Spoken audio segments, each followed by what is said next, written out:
Hi, I'm glad you're here. When I first started asking God to heal my heart, I thought the process would feel lighter over time. I thought seeing clearly would bring relief, peace, maybe even quick freedom. But there was a stretch in my journey where seeing didn't make things lighter. It made them heavier, and I didn't understand that at first. I thought something was wrong. Today, I want to talk about that part. For me, this showed up in the quiet, late at night, when everything slows down, when there's no distractions. I would lay in my bed and my mind, it just wouldn't rest. Not because I was anxious about the future, but because the past started getting loud. Memories I hadn't thought about in years. Moments that I had minimized. Feelings that I had numbed and pushed to the side.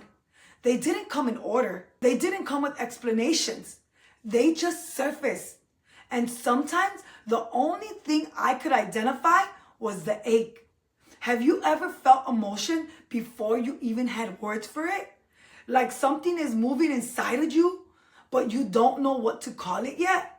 That's where I was. Grief without a label, conviction without direction, sadness without a clear reason. And I remember thinking, why is this coming up now? I thought I had already dealt with it. And I want to say this gently in case someone needs to hear it. Just because something resurfaces doesn't mean you failed to heal. Sometimes it means God is bringing it closer to the surface so he can heal it differently, deeper, more honestly, with him involved. I started realizing there's a space that comes after awakening but before renewal. A space where your eyes are open but your heart is still catching up. I call that the shadow of the night. Not the night of not knowing, but the night that follows seeing. It's like noticing light under a closed door. You know something is there. You know it matters, but you're not sure you're ready to open it. And in that space, a lot can surface at once. Grief, regret, confusion, questions, longings. You're not who you were, but you don't know yet who you're becoming.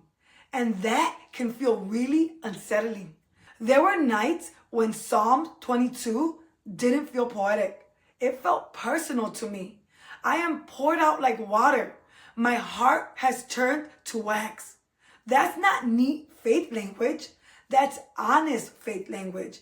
And God preserved those words in scripture, which tells me he makes room for raw seasons, for nights that don't feel resolved.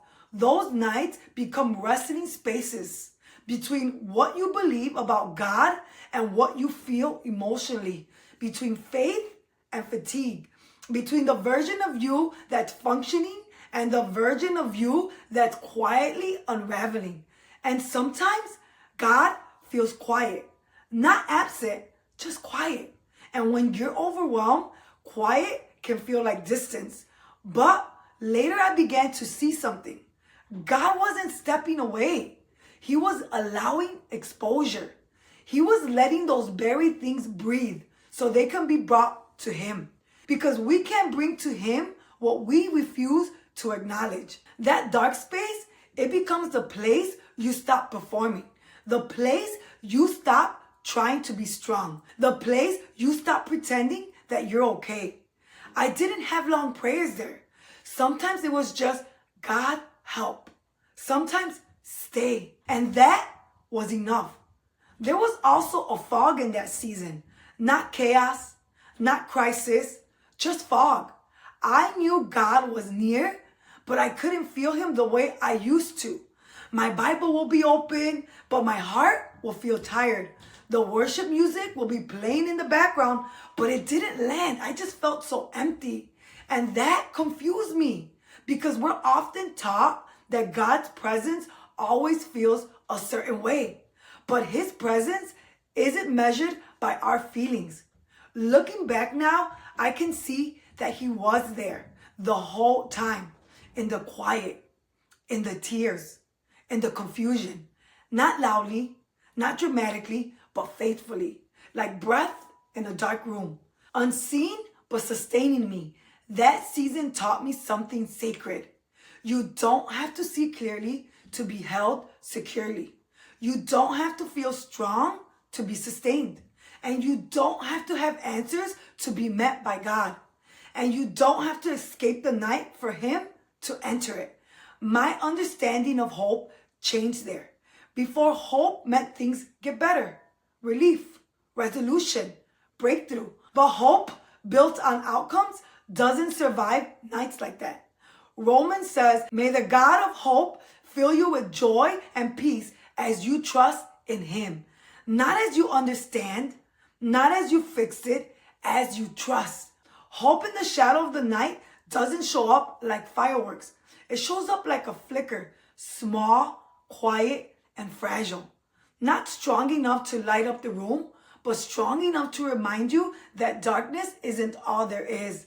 And sometimes that flicker is what keeps you breathing one more day. So if you're in that space right now, I want to gently tell you this. You're not going backwards. You're not failing. You're not broken beyond repair. You might just be in the honest middle. And God is not intimidated by your questions or your tears or your quiet. Maybe right now, all you can pray is, God, stay.